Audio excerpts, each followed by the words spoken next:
ناظرین، بغداد کی گلیوں میں ایک وزیر نعمان کا بڑا چرچا تھا۔ کہا جاتا تھا کہ بادشاہ حارث بھی اس کی دانائی کا قائل ہے۔ نعمان روز دربار میں بیٹھ کر اپنی عقل کے قصے سنایا کرتا اور ہر شخص اس کی باتوں پر سر دھن دھن کر واہ واہ کرتا۔ ایک دن بادشاہ حارث تخت پر بیٹھا سوچوں میں گم تھا۔ دربار میں سناٹا تھا، سب نگاہیں بادشاہ پر جمی ہوئی تھیں۔ پھر بادشاہ نے وزیر کی طرف دیکھا اور کہا، نعمان، آج میں تمہیں ایک نیا کام دیتا ہوں۔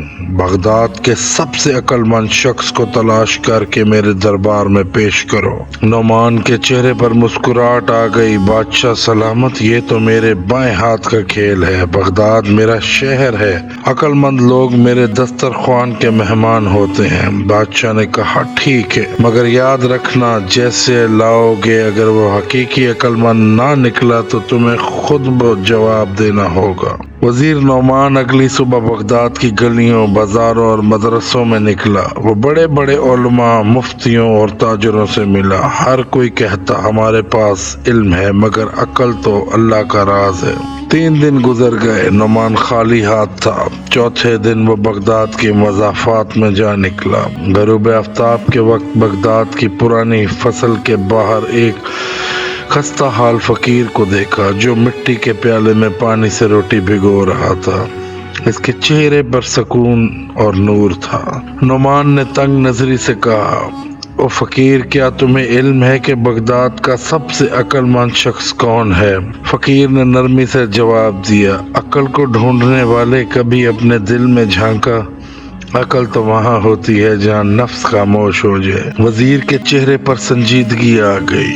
چلو میرے ساتھ، بادشاہ تم سے سوال کریں گے۔ فقیر مسکرا کر بولا، چلو، میں تو پہلے ہی ایک بادشاہ کے دربار کا نوکر ہوں۔ نعمان حیران ہوا، کس بادشاہ کے؟ فقیر بولا، وقت کے بادشاہ رب۔ محل میں فقیر کو دیکھ کر درباری ہنس پڑے۔ بادشاہ نے خاموشی کا اشارہ کیا اور کہا، اے مرد خدا، بتاؤ عقل کیا ہے؟ فقیر بولا، عقل وہ چراغ ہے جو غرور کی ہوا سے بجھ جاتا ہے اور عاجزی کے تیل سے جلتا ہے۔ علم بغیر عاجزی کے بوجھ ہے اور دولت بغیر عقل کے آفت ہے۔ بادشاہ نے کہا، تو کیا بغداد کے بڑے قاضی، عالم اور تاجر غلط ہیں؟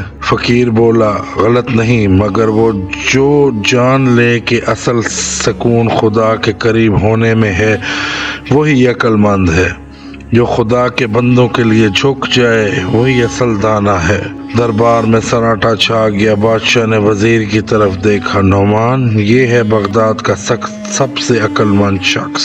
نعمان کے چہرے سے غرور ختم ہو گیا۔ وہ فقیر کے قدموں میں گر کر بولا، مجھے معاف کر دو، میں نے ہمیشہ علم اور دولت پر فخر کیا۔ فقیر نے کہا، جس عاجزی آ گئی اسے سب کچھ مل گیا۔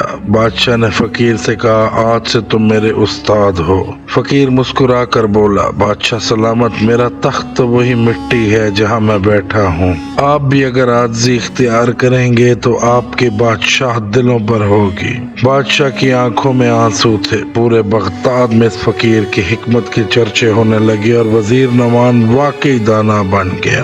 ناظرین، اس سے ہمیں سبق ملتا ہے کہ اصل عقل وہ ہے جو دل کو خدا کے قریب کرے اور انسان کو عاجزی سکھائے۔ غرور علم کو زنگ لگا دیتا ہے۔ کہانی کیسی لگی کمنٹ میں لازمی بتائیے گا۔